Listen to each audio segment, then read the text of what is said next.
Earlier this year, we went to Hong Kong to attend an Xpeng event, and that got us thinking. Will China be able to change the MPV space? In Singapore, at least there has only been one car that is the king of luxury MPV, and that has always been the Toyota Vellfire, or Alphard, or Lexus LM, you name it lah. But what made them the face of luxury when it comes to MPV? Well, first, behind a lot of space. Seats that recline to make you fall asleep, sliding doors that closes automatically. And they always come out with sophisticated paint codes like precious metal, platinum white pearl, and some more.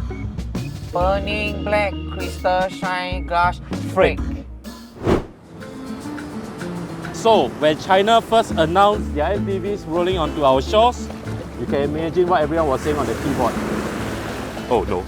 It looks like trash made in China leh. China car? Where got time bro? Bro, don't joke lah bro. This one sure pass away Okay, to be fair, I also made fun of them when they first arrived in Singapore. So with the Chinese MPVs entering our market, is it gonna be a game changer? Is it gonna change the market? Let's find out.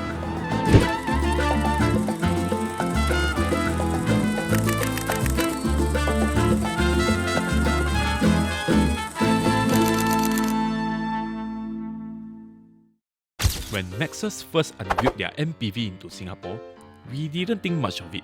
It just never had the prestige that the Vellfire carry. I mean, just look at the marketing from Toyota themselves. It set the definition of luxury, whereas the Maxus did not have the same charisma. However, when Zeekr announced the 009 and Xpeng X9, people started paying attention. It looks expensive, atas, but most importantly, understated luxury. Those were the words that came to mind when people saw them. When it came to first impression, they nailed it. So here's the thing. Once all the pleasantries have been exchanged at first sight, what do these new MPVs have to offer? Does it fulfill the requirements of all the Tauges?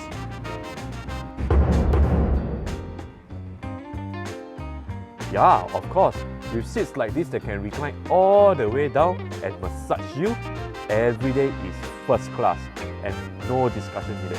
And if that's not enough, you can still chew your alcohol after a long day at work or your cold brew coffee for all you youngsters nowadays. So yes, this makes you feel like king of the castle, king of the castle. Go do this, go do this. No, it works. It's not new that MPV comes with TV screen at the rear. But here in China, they take it up a notch. Large as the Great Wall of China, this is essential when it comes to keeping your kids occupied or your mother-in-law if she needs to watch her Taiwan drama on the go. Yes, this was made to make your passenger feel relaxed, not about how many G's your passenger can feel. When you got air suspension here, it's pretty much like floating on a cloud.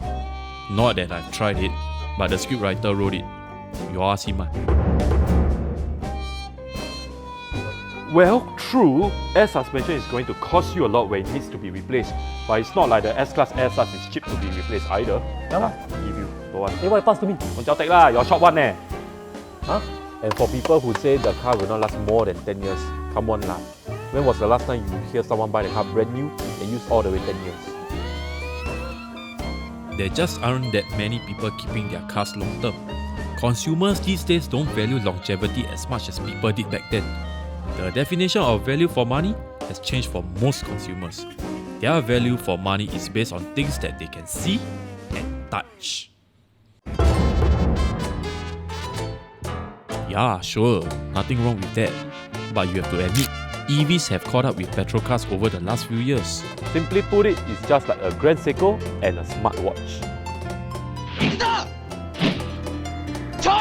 Both of them tells the time, but the smartwatch is packed with features you never knew you needed. And that's what set these two apart. You could keep the Grand Seiko for your next generation, while the smartwatch, you'll most likely replace it when the next generation comes out.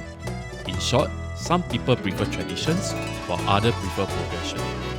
So, what changes does the X9 brings to your life as an MPV? Well, apart from all the tech we mentioned, it was style to think out of the box. So despite the massive size of the Xpeng X9, it still can fit into most 1.8 meter car parks, whereas some MPVs can't. And here's the thing, again, the Chinese understands what their buyers want, and it's all about making a first good impression. Honey, did you fart? Not me. We live in a time where bigger is better. We care about what people think of us. It's not so much about what we want, but rather what would others say about you. The X9 does make an impression wherever you go. In our eyes, at least it carries the same charisma as the Vellfire wherever it goes. So at the end of the day, the question is, which of these two suits your needs? Thanks for watching.